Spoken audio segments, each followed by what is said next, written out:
is, ja, dan zie je nu weer terug. Nick Nummers, hij rijdt op positie nummer 1. En we gaan kijken wie eraan gaan sluiten. Vanaf die eerste bocht gaan we kijken naar Apeldoorn. En het is al Holland in de pijl. Van de pijl zit erbij, maar achter is het heel druk hoor. Hij doet hem met helemaal breed. Gaan we kijken naar Wetsinga, we gaan kijken naar Hellinga. Ja, het zijn de gaatjes daarop. Inmiddels posities nummers 2 en 4. Maar voor de pijl moet op gaan passen. Hij lijkt op terug te zakken. Hij lijkt nu te worden de man uit Apeldoorn. En dan gaat ook Ampersode aansluiten.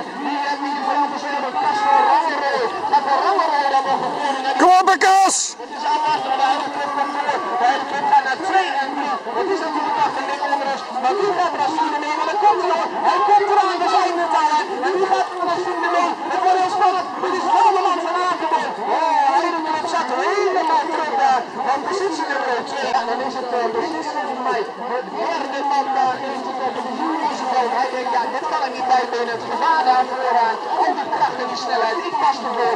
Ik moet genoegen nemen met die plaatje voor de kwartfinale. Dan hebben we 3 mannen die weer een halve finale bereikt hebben.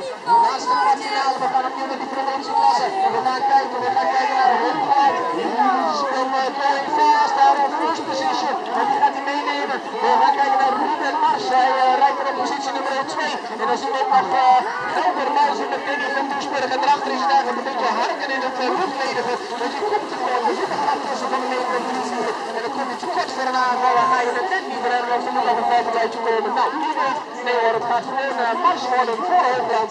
En dan wordt het op positie nummer 3 de allerlaatste die zich kan plaatsen.